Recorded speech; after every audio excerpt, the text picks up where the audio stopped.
My name is Daniela, and I want to tell you my story. I live in a small town called Brighton Bay, not far from New York City. It's quiet here, with calm streets, cozy cafes, and the sound of waves always nearby. I'm 29 years old, and I work as a receptionist at a small hotel near the beach. Life was simple. Some might say boring, but I liked it. I had a few close friends, a small apartment, and a routine that felt safe. I wasn't looking for love. After a few bad relationships in the past, I told myself that it was better to stay alone. But sometimes, life brings someone into your world when you least expect it. That person was Michael. Michael came to the hotel for a business trip. He looked different from the usual guests, calm, polite, and a little tired. He had soft eyes, a gentle smile, and a quiet way of speaking. When he asked for a room, I helped him check in, and he thanked me in a way that felt personal. I noticed the way he looked at me, not in a bad way, just kind. I smiled back without even meaning to.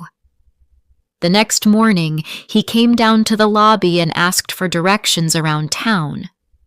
I told him where to get the best coffee, where the beach was nice and quiet, and which seafood restaurant locals liked best. He listened to me carefully, really listened, and I liked that. Most people don't. After that, we started talking more.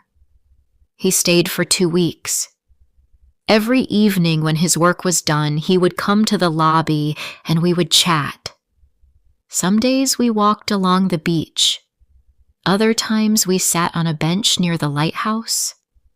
We talked about life, books, music, dreams. He told me about the stress of his job in the city. I told him about my quiet life here. I felt comfortable with him. I felt seen. One night we were walking by the water. The stars were out and the breeze was soft. He turned to me and said, "Being with you feels like peace." Those words stayed in my heart. I think I started falling for him that night. When his 2 weeks were over, he left Brighton Bay, but we kept in touch. Every day he sent me messages. Every night we talked on the phone. We laughed. We shared stories. And I missed him more than I thought I would. A month later, he came back. This time, he didn't stay at the hotel. He rented a small house near the harbor and asked me to visit. We made dinner together. We listened to music and danced in the kitchen. It felt like we had been together for a long time. I felt lucky. But then one evening, something changed. We were sitting on the couch, drinking tea, and he looked serious. He took a breath and said, "Daniela, I need to tell you something." I looked at him. My heart started to beat faster. "I'm married," he said, looking at the floor. "I have 2 children. My body froze. I couldn't speak. My hands felt cold. I looked away. "I didn't mean to hide it," he said. "I didn't expect to meet you, but my marriage is not good. We live in the same house, but it's not love anymore. I stay for the children. That's all." His voice was low. He sounded sad, but I couldn't say anything. My thoughts were all over the place. I stood up and walked outside. The air was cold, and I could hear the ocean waves. I felt like crying. He followed me out. "I understand if you don't want to see me again," he said. I nodded and walked home. That night, I couldn't sleep. My head was full of questions. Why didn't he tell me before? Why did this happen to me? But I also remembered the way he looked at me, the way he spoke, the way he made me feel safe. I was confused. I wanted to be angry, but I missed him. The next day, he sent me a message. "I'm sorry," it said, "but I miss you." I didn't reply. For days, I felt lost. I couldn't focus at work. I kept checking my phone. My heart and my mind were fighting. I told myself to forget him, but I couldn't. A week later, I saw him again. We met near the beach. I told him I felt hurt, that I didn't like being kept in the dark. He said he understood. He didn't try to excuse it. He only said, "I care about you." And then I stayed. I know it's wrong. I know many people will say I made a bad choice. I know I became the other woman. But at that time, I wanted to believe him. I wanted to believe this was temporary, that maybe one day he would leave his wife, that maybe he would choose me. So we continued in secret. He visited Brighton Bay once or twice a month. He stayed in that little house. I went there after work. We ate together. We talked. Sometimes we watched old movies or just sat in silence. It felt real, but also like a dream that could end any time. We never went out together. We never held hands in public. No photos, no dates, no future plans. Just small moments in a quiet house. But in those moments, he made me feel special. He listened to me. He remembered the little things I said. He helped me cook, made me laugh, brought me books I mentioned once. He made me feel loved. Still, deep inside, I knew the truth. I was not his first choice. I was not part of his real life. I was something on the side, something easy, without problems. And yet, I didn't leave. Why? Because I loved how he made me feel. Because I believed him. Or maybe, because I was afraid to be alone. Those quiet nights with him gave me something to hold on to. Even if it hurt, it was better than nothing. But slowly, things started to change inside me. I stopped smiling the way I used to. I waited for his messages more than I should.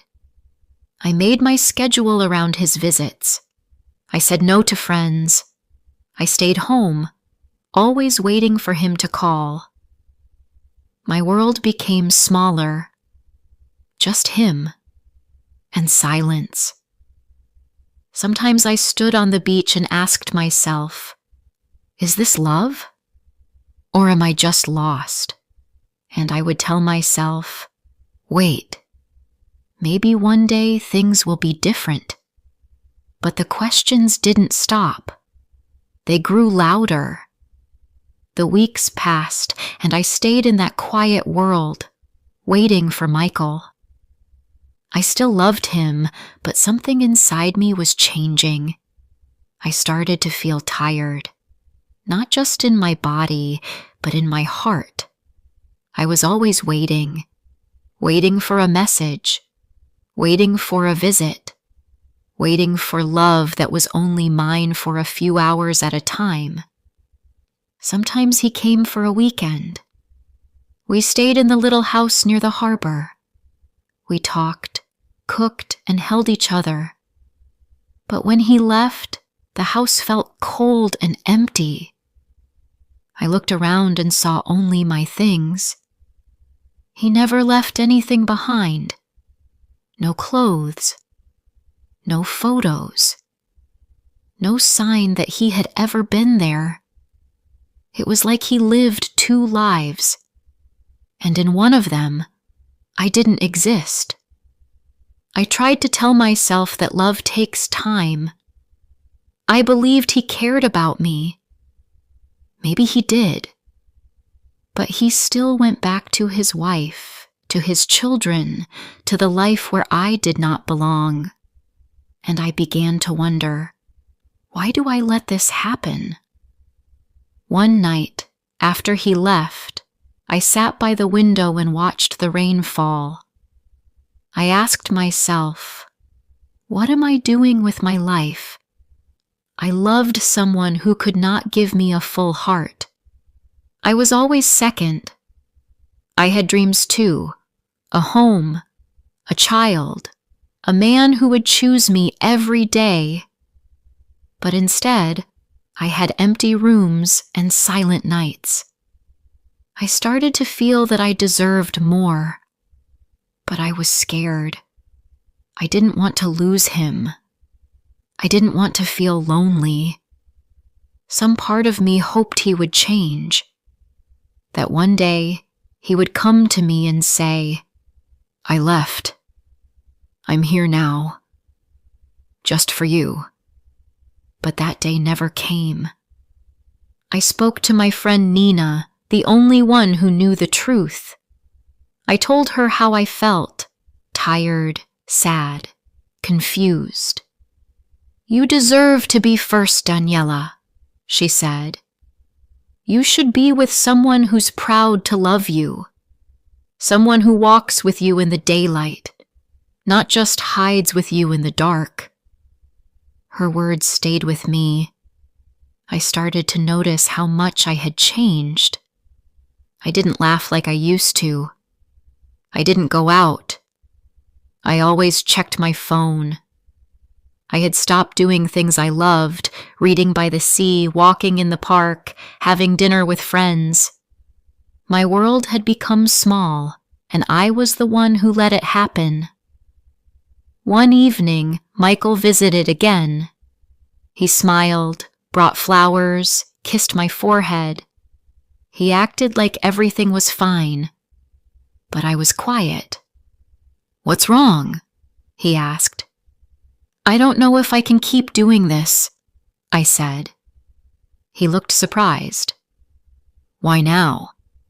Because I feel like I'm not living my own life, I said. I'm living in your shadow. I wait for your visits, your calls, your words, but I'm always waiting. I want more. I need more. He sat down and said nothing for a while. Then he said, I love you, Daniela. You know that. Then why don't you choose me? I asked. He looked away. It's not that easy. I have children, a family. And what am I? I asked softly. Just a secret? He didn't answer. That night I cried again. Not because he was cruel.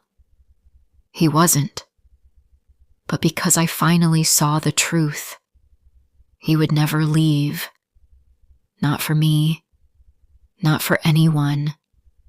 After he left, I didn't message him. I didn't call. I needed time to think. I walked by the beach every morning before work. I let the wind touch my face. I watched the waves and thought about my life. What did I want? What made me happy?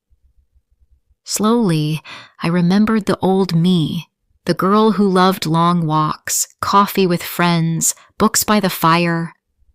I missed her. I also thought about love. What does real love look like? Not just flowers and kisses, but someone who stands with you in the open. Someone who says, "You're mine," without fear. I didn't have that. Not with Michael. I started writing in a notebook every night. Just thoughts and feelings. It helped me understand what I wanted. And every page I filled made me a little stronger. Michael still sent messages. "I miss you. I'm thinking about you. Can I see you?" But I didn't answer. Not right away. I needed time. 1 week later, he showed up at my door. I was surprised, but I let him in. "I needed to see you," he said. "You've been quiet." "I've been thinking," I told him. He sat down. "About us?" "Yes," I said. "About everything." We talked for a long time. I told him how I felt, about waiting, about being second, about losing myself. "I can't keep doing this," I said. "I love you. Maybe I always will. But I need a real life. I want to be with someone who can give me all of their heart, not just a part." He looked sad. "I can't leave them, Daniela. I've tried to imagine it, but I can't do that to my children." I nodded. I understood. But I also understood something else. This was the end. "I hope you find peace," I said. "I hope we both do." He stood up. He hugged me. "I'm sorry," he whispered. Then he left. And that was the last time I saw him. That night I cried again, but it felt different. The pain was real, but it was also clean, like a deep breath after holding it too long. The next morning, I walked down to the sea. I stood there for a long time, just watching the waves. The sky was clear. The wind was soft. I felt something I hadn't felt in months. Calm. I knew healing would take time, but I also knew I had taken the first step. For the first time in a long time, I was not waiting for a message. I was not checking my phone. I was just standing there with myself. And that was enough. For now. Months passed after I said goodbye to Michael. At first, the days felt long and heavy. I missed him. I missed the way he smiled, the way he held me, the small things we used to share. Some mornings I wanted to call him. Some nights I cried in bed, holding my pillow close, remembering the sound of his voice. But slowly, things began to change. I started spending more time with my friends again. Nina invited me for coffee every weekend. We talked and laughed. Sometimes we sat in silence, just enjoying each other's company. It felt good to be around people who loved me for me, with no secrets, no lies. I also returned to the things I once enjoyed. I began reading again, soft stories, quiet ones, about love and hope. I walked on the beach every evening. I watched the sunset and listened to the sound of the waves. The sea always made me feel calm. It reminded me that life moves forward, no matter what happens. I also started working on my goals.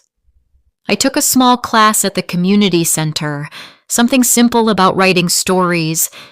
I didn't tell many people about it. I just wanted to try something for myself. Each week, I wrote a few pages about my thoughts and dreams. It felt good to write. It helped me heal. One evening after class, I was walking home when I stopped by a bookstore near the corner. I hadn't been there in a long time. Inside, I saw a man looking at travel books. He smiled when he saw me, and I smiled back. He looked familiar, but I couldn't remember where I had seen him before. He walked over and said, "Hi. You're in the writing class, right?" I nodded. "Yes, I am." "I just joined last week," he said. "I'm David." We talked for a few minutes about the class, about books, about the cold weather. It was nothing special, but something about his voice made me feel at ease. The next week, he sat near me in class. After class, we walked together to the cafe across the street. We talked about simple things, family, work, favorite food. He was kind. He listened. And when I spoke, he looked into my eyes. I didn't feel nervous. I felt calm. We started meeting after class more often, sometimes for coffee, sometimes just a short walk. He didn't ask me about my past. He didn't push. He was patient. One evening, we sat near the beach on a wooden bench. The sky was orange and the air was cool. I looked at him and said, "Can I tell you something?" "Of course," he said. "I was in a relationship before. It wasn't good. He was married. I waited for him for a long time. I loved him, but I was always second. I don't want that kind of love again." He was quiet for a moment. Then he said, "Thank you for telling me. I think you're brave, and you deserve better." That night, I went home with a warm feeling in my chest. Not because I was falling in love, but because I felt understood. Weeks turned into months. David and I spent more time together. We went for walks, watched movies, and talked about our dreams. He never rushed me. He never asked for more than I could give. I started to smile more. I laughed without pain. I felt free. One day, I looked in the mirror and saw something I hadn't seen in a long time. Myself. Not the sad girl who waited for messages. Not the woman who cried alone at night. But Daniela, strong, gentle, and alive. David became a part of my life slowly, like the sun rising after a long night. He didn't try to fix me. He just stood beside me. And in his quiet way, he showed me what real love can look like. One evening, we were sitting in the park, watching children play. "Do you ever want a family?" I asked. "Yes," he said. "One day, with the right person." I smiled. "Me too." We didn't need to say more. I knew now that love doesn't have to hurt. It doesn't have to be hidden or painful. Love should feel safe. It should feel like coming home. Looking back, I don't regret my past. It taught me important lessons. I learned that love without respect is not enough. That waiting for someone who cannot choose you will only bring pain. That no one else can give you peace. You have to find it inside yourself. And now, I have peace. I have hope. I have love. not from someone who hides me, but from someone who walks beside me. If someone asked me today, was it worth it? I would say yes, because through all the sadness, I found myself. And in finding myself, I opened the door to a new kind of love, a better one I truly deserve.